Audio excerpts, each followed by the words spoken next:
Hoje a nossa mensagem, ela está no Evangelho de João, no capítulo 19, no versículo 26 e 27. Nós vamos ler as Escrituras, antes eu vou orar, e depois nós vamos falar sobre alguns versículos também, mas pelo tempo que a gente tem, não dá tempo de ler todos, mas nós vamos pregar sobre isso aí. João 19, 26 e 27. Pai querido, amado e eterno, peço novamente perdão dos nossos pecados, para que não haja impedimento que a Tua palavra seja ministrada e alcance o objetivo, Senhor amado, que ela tem nessa noite. O objetivo, Senhor amado, de salvar vidas, curar os enfermos, encher as pessoas com o Espírito Santo e dar esperança da volta de Cristo. Peço que o Senhor fale o que nós precisamos, não o que nós ouvimos, porque nós estamos anunciando um reino que é eterno, que jamais será fim. Por isso peço tua ajuda, em nome de Jesus. Amém. Vamos lá. Ora, Jesus, vendo ali a sua mãe, Maria, e o discípulo a quem ele amava, João, presente, disse à sua mãe: mulher, eis aí o teu filho. Depois disse ao discípulo, João, eis aqui Maria, a tua mãe. E desde então, ele e ela o recebeu em tua casa. Irmãos, é preciso entender que quando a Bíblia é lida, ela não tem só um nível de interpretação. É lógico que toda a Bíblia tem a primícia da interpretação. E nós sabemos, que pelo menos ela tem 4 níveis de interpretação. Ela tem o literário, ela tem o figurativo, ela tem o normativo e também tem o comparativo. Quando a Bíblia foi escrita, o Velho Testamento, Gênesis, Êxodo, Deuteronômio, Levítico, e Números, por Moisés, ele começa a contar a história da criação. Mas é lógico que quando ele conta a história da criação, ele está falando da forma literal, mas não fica só na forma literal, ele está falando também da forma espiritual. E quando ele diz assim que Deus fez o sol para iluminar o dia e governar o dia, ele fez também a lua para governar e iluminar durante a noite. E fez também os luminares para que servisse junto com a lua, no momento de escuridão, de guia para os navegantes e para os viajantes. Eles iriam se guiar, e até pouco tempo toda navegação era feita por sextante, principalmente navegação marítima, onde as pessoas olhavam para as estrelas e também a lua, e aí se localizavam e davam direção para as suas naus. Mas quando Deus está falando isso, Moisés escreve sobre isso, ele está falando também o seguinte, que Deus ele fez o sol, quem? Jesus Cristo, o sol da nossa justiça, para governar durante o dia. E ele governou até terminar o período da inocência. Desde que o homem pegou a chave da vida, da morte, do inferno, foi entregue na mão de Satanás pelo próprio Adão e Eva. E Jesus vem recuperar quando ele morre, desce ao mundo inferior, fica 3 dias, pisa na cabeça do diabo, toma essas chaves, sai no túmulo de madrugada, no domingo, e depois de 50 dias entrega, no dia de Pentecostes, a igreja de Jesus Cristo. Desde então que o pecado penetrou na humanidade, nós estamos vivendo dias de trevas, pois a própria diz, palavra da boca de Jesus, o mundo jaz no maligno. Jaz, o único lugar que você encontra essa palavra, que cabe essa palavra, é no cemitério. Aqui jaz fulano de tal, aqui jaz Beltrano e Cicrano. E é preciso entender isso, que muitas vezes nós votamos num governante e nós exigimos que ele conserte o mundo. E eu digo para você, os governantes, por melhor que você escolha os seus candidatos, eles nunca vão achar solução para esse mundo. Vão tornar as coisas um pouco melhores, mais suportáveis até a vinda de Cristo. Porque esse mundo jaz no maligno. Atrás de tudo que acontece tem uma mente maligna, inteligente, sistematizando e preparando para a vinda do anticristo. Mas eu digo para você, para aqueles que aceitaram Jesus Cristo como seu único, suficiente Salvador, você já começa a viver o reflexo de luz que nós teremos no novo céu e na nova terra a partir daquele dia que você aceitou Jesus como seu único e suficiente Salvador. Desde que o homem saiu do Éden, então, o mundo só pode agora ser iluminado por quem? Por pessoas que são luz do mundo e sal da terra. Nós não somos pessoas que têm luz natural, mas nós somos o espelho, o reflexo da presença de Deus em nós. Por isso a Bíblia diz que nós somos luz do mundo e sal da terra. Então essa luz começa a brilhar então no período da consciência em Abel. Matusalém e outros personagens como Noé, e depois vem a época do governo humano, e nós temos pessoas então como Enoque, que foi até transladado ao céu, e Deus começa a brilhar a sua luz na vida de Abraão, de Isaac, Jacó, José, Moisés, os profetas, os sacerdotes, o sumo sacerdote, e essa luz vem brilhando, brilhando, brilhando em pessoas que vêm refletindo a luz de Cristo aqui na terra. Quando Jesus nasce, o sol da justiça se faz presente. Ele nasce no ventre de uma mulher. Ele escolhe o lugar mais miserável de Jerusalém, o bairro mais inóspito que podia existir, onde ninguém poderia imaginar que de lá poderia sair a uma pessoa de tal importância. Ele vai na casa de uma família pobre e pega uma moça que já estava prometida, pré-casada com um homem chamado José. E um anjo vai e traz a mensagem, e Maria aceita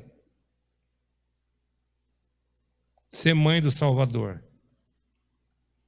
Assim como Maria aceitou Jesus Cristo, e ela é a própria imagem da igreja.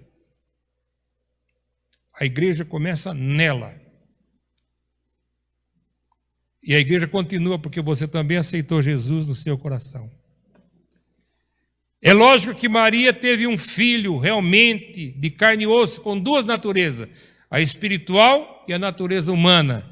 Mas quando você estava no mundo, você estava morto. Somente a sua natureza humana prevalecia. Mas quando você aceitou Jesus e a luz dele entrou no seu coração, a sua natureza espiritual começou novamente a ter vida, e vida abundante a partir dali. Se Maria aceitou Jesus e a igreja começa nela, a igreja continua porque você aceitou Jesus e você é parte dessa igreja.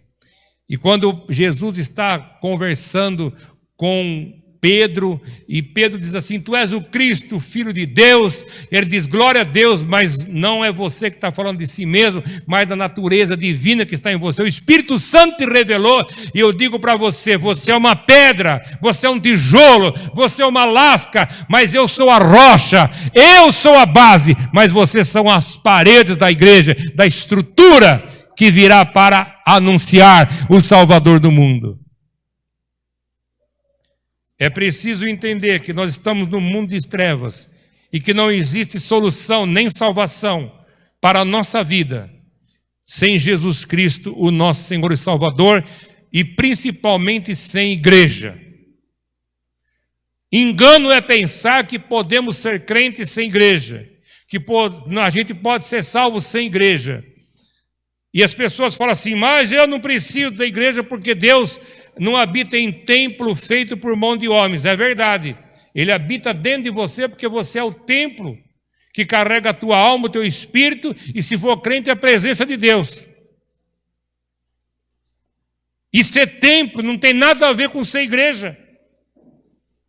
Ser igreja é ser rocha, é estar firmado na rocha. Igreja é aquele povo que se reúne, é aquele povo que se ajunta, é aquele povo que contribui, é aquele povo que levanta as mãos santas, é aquele povo que canta louvores ao Senhor, é aquele povo que tem comunhão, é aquele povo que tem uma família espiritual, que sabe que não é igual aqui da terra. Muitos dos nossos parentes não vão atravessar a linha do Rio Azul, mas você sabe que na igreja a maioria vai com você para Nova Jerusalém, para a cidade santa, Canaã celestial.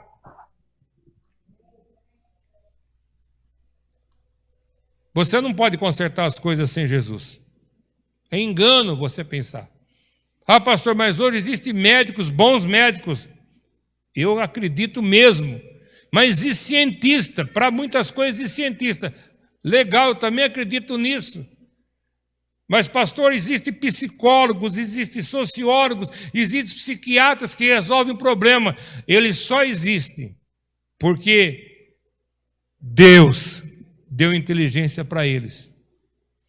Porque o médico, o psicólogo, o engenheiro é uma extensão da graça de Deus. Para que a cura não fique só na igreja. Através do médico, ela atinge até o ateu, até o macumbeiro e até o satanista. Ele pode provar da mão do médico uma consulta e sair com uma receita que resolve o seu problema.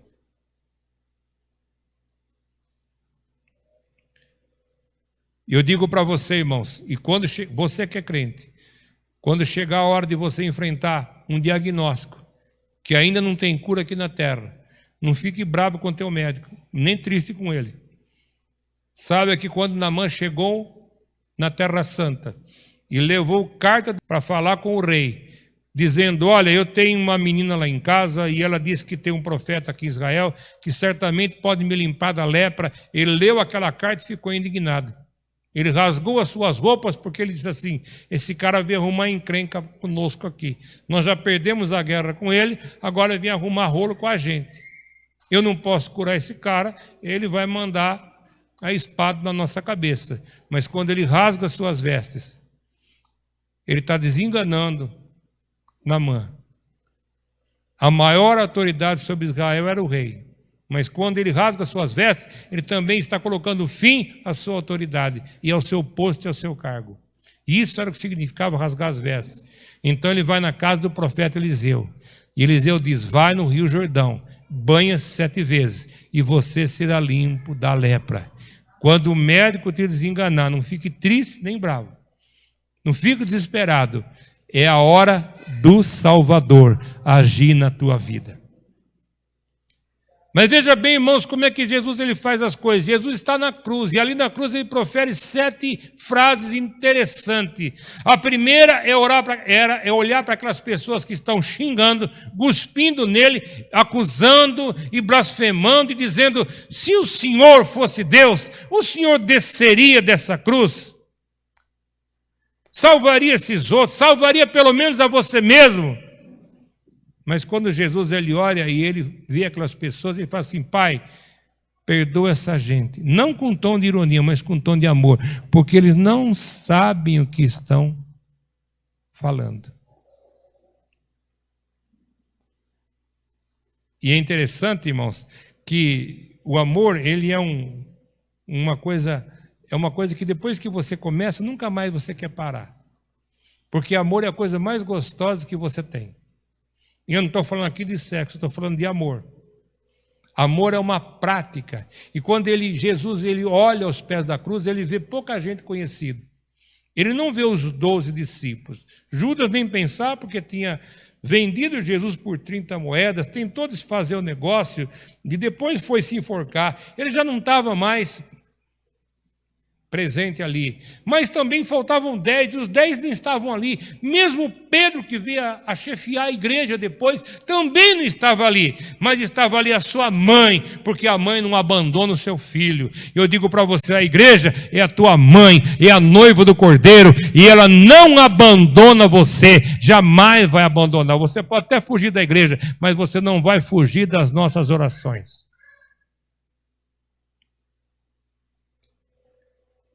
E vê também João, o discípulo a quem Jesus amava, mas será que Jesus não amava os outros? O problema, irmãos, é que o amor é um exercício, o amor é uma atitude. E tem pessoa que não se deixa amar. Amar não é sentimento. Por isso que muitos casamentos hoje acabam virando homicídio. Eles casam apaixonados, mas depois descobrem que o outro não é aquilo que ele pensou, e aí vem uma separação, vem aquele rompimento, e de repente um quer matar o outro. Porque é paixão. Paixão é uma inflamação da alma. Amor não, amor é exercício. E por que então que a Bíblia diz que Jacó amava mais José? É porque eles tinham um relacionamento, conversa.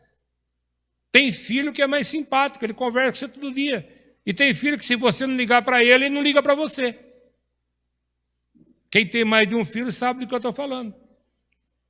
Tem filho que você conversa com ele, ele conversa com você. Tem filho que se você não conversar, ele também não conversa.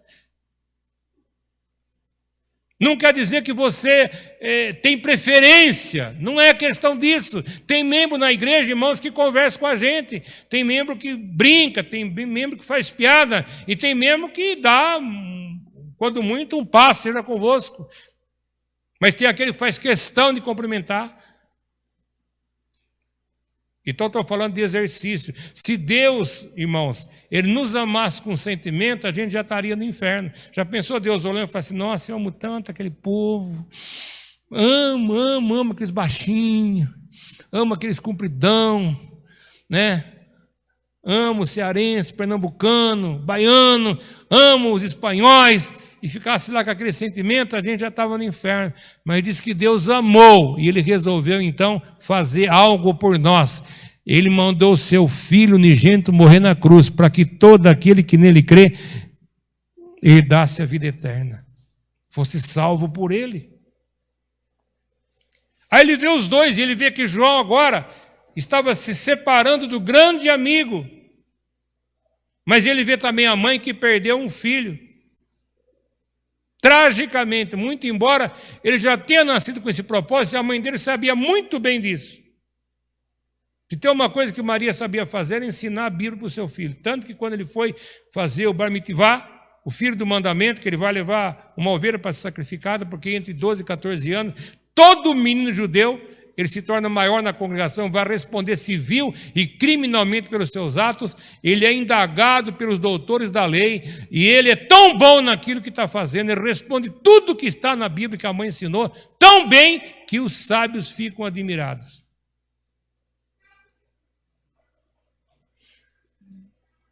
E você sabe, irmãos, como é triste perder um filho, e a mãe estava perdendo um filho. Então Jesus resolveu reparar as coisas. Ele resolveu juntar as coisas, colar aquilo que está quebrado. E eu digo para você, irmãos, é a prova que você e a igreja podem acertar as coisas com Deus. Que na igreja você pode encontrar a solução para o seu problema. E isso é tão sério, mas é tão sério, que quando Salomão ele inaugura o templo, termina a festa, ele vai para casa dormir. Bota pijama, Deus aparece para ele. E diz, Salomão, eu gostei da igreja. Muito. Eu resolvi ficar lá. 24 horas por dia, 7 dias por semana, os 30 dias do mês, todos os dias do ano. Se houver peste lá fora, se caso eu permitir que haja guerras e fome e todo tipo de atrocidade, todo aquele que comparecer naquele lugar, se humilhar e orar e buscar a minha face e se converter dos seus maus caminhos, eu ouvirei do céu, perdoarei os seus pecados e sararei a vossa terra. E eu digo para você, irmãos, uma das coisas muito importantes que aconteceu em tudo isso que está acontecendo é a igreja poder ficar aberta. Mesmo quando nós não podíamos fazer culto público, a gente vinha fazer só a live. Pelo menos sozinho, uma hora que não tinha ninguém, você podia passar daqui e clamar a Deus. E se você não pode vir por um motivo ou outro, nós estávamos aqui, se humilhando e orando e buscando a face do Senhor, para que Deus pudesse nos abençoar. E Ele nos abençoou em nome de Jesus Cristo. Jesus olha agora para aquelas duas famílias machucadas, quebradas, rompidas. Eu sei que ninguém é substituível. Não dá para você substituir um filho pelo outro. Dá, irmãos? Dá para você fazer isso? Não dá. Dá para você substituir a sua mãe? Não tem jeito. Como é que você vai substituir seu pai que morreu? Não tem jeito. Mas presta muito bem atenção, irmãos. Mas quando Deus faz as coisas, tem jeito. E você tem que se contentar com aquilo que Deus faz, porque aquilo que Deus faz é o melhor. Talvez você esteja pensando assim, mas eu queria de outro jeito, mas pode ter certeza, do jeito de Deus é melhor. Você não sabe o que se esconde, você não sabe o que aconteceria se fosse diferente. Eu aconselho você a assistir Todo-Poderoso número 1, para você ver Deus dar poder a um certo homem, e ele começa a mudar algumas coisas, e você vai ver a situação que o mundo se encontra por causa de coisinhas que a pessoa alterou no Logos de Deus. Se você não pode compreender, abre o teu coração para o Espírito Santo te confortar, porque tem feridas que só Ele pode sarar, tem coisas que só Ele pode curar. E ele foi derramado há 2000 anos atrás, 10 dias depois que Jesus foi assunto ao céu. Esse Espírito Santo, ele nunca mais vai voltar, porque ele foi derramado e ele está sobre a igreja, está dentro de você, está conosco, está tocando o seu coração, está movendo a sua vida. Então dá espaço para ele. Jesus olha e vê duas pessoas machucadas, terrivelmente machucadas. Duas pessoas boas, que nunca discutiram com Jesus. Nunca deram problema para ele. E se tivesse dado também, ele teria perdoado. E Jesus, ele ora para Maria e fala assim, ora Maria, eu vou para o céu. Vou ficar um tempo longe de você. Às 3 horas da tarde eu vou partir. Depois de 40 dias da minha ressurreição, eu vou se sentar à direita de Deus. Mas na minha falta, toma João, como se fosse o seu filho. E você, João, que vai ficar sem esse ombro aqui, para você colocar a sua cabeça. Maria está precisando de um filho. Não quero que você me substitua, mas eu quero que você aceite ela como sua mãe. E Jesus, no momento que está com os pés e mãos pregados, com o corpo todinho cortado de achibatada e uma coroa de espinho, Jesus conserta uma família arrebentada, porque Ele é Deus e só Ele pode fazer essas coisas. E vou dizer uma coisa para você, de todos os discípulos, só João morreu de morte morrida, o resto morreram de morte matada. Ou seja, João foi o único que morreu de morte natural, porque ele abriu seu coração naquele momento. Ele preferiu dar ferida para Jesus curar e fazer o que ele mandou, do que ficar curtindo uma dor insuportável. João foi pastor na igreja de Éfeso. João foi preso pelo imperador romano que tentou matá-lo, colocando ele num tacho de água fervendo, mas a água não conseguia cozinhar João. Então o imperador resolveu escondê-lo, porque quando o imperador tentava matar alguém e não conseguia, aquilo aos olhos dos feiticeiros e dos sábios e do povo era muito ruim, porque estava mostrando que o imperador estava errado. Então ele resolveu escondê-lo. Manda para Patmos, uma ilha de formação vulcânica que não tem como fugir. Mas ele mal sabia que estava contribuindo para a nossa eternidade. E ali João escreveu o Apocalipse, que é o nosso futuro, onde está ali o novo céu e a nova terra, para onde eu e você vamos um dia desse. Dá uma glória a Deus aqui, em nome de Jesus. E eu quero que você deixe Deus consertar as coisas da tua vida. Quando eu venho na igreja, irmãos, também tem coisa que não está certo. Eu também tenho coisa para arrumar. Minha família também tem coisa para consertar. Porque a família perfeita, irmão, não existe. Família perfeita é só Pai, Filho e Espírito Santo. E mesmo assim, até a terça parte dos anos debandou com Satanás. Mas a Bíblia diz, se você crê, eu posso consertar. Uma hora dessa vai acontecer, será salvo tu e a tua casa. Então dá uma glória a Deus onde você está, porque hoje é dia de você selar esse concerto com a Santa Ceia. A ceia do arrependimento, a ceia do concerto, a ceia da libertação, a ceia da bênção, a ceia que traz a cola que conserta aquilo que quebrou, porque Deus está aqui, em nome de Jesus Cristo.